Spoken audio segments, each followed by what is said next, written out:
যে খাবারটা খেতে বাঙালির কোনো উপলক্ষ ও সময়ের প্রয়োজন হয় না তা হলো খিচুড়ি। ঘরের মোটা চাল, তবে কিন্তু কেনা। এবার এই চালটার মধ্যে কিছুটা মুগ ডাল, মসুর ডাল আর সাথে মটর ডাল মিশিয়ে চালটাকে ভালো করে ধুয়ে নেব। প্রথমেই ডুমো করে কেটে রাখা আলু, হলুদ আর লবণ দিয়ে একটু লাল করে ভেজে তুলে নেব।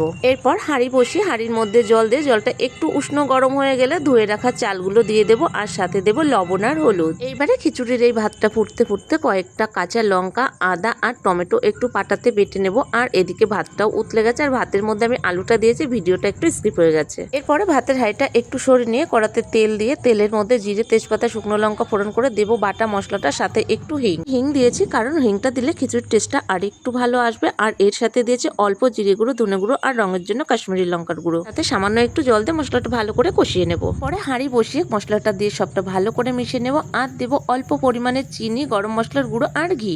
পরে নামিয়ে নিয়ে গরম গরম ভাজা দিয়ে খাওয়ার অপেক্ষা। আর রান্নাটা কেমন লাগলো জানিও।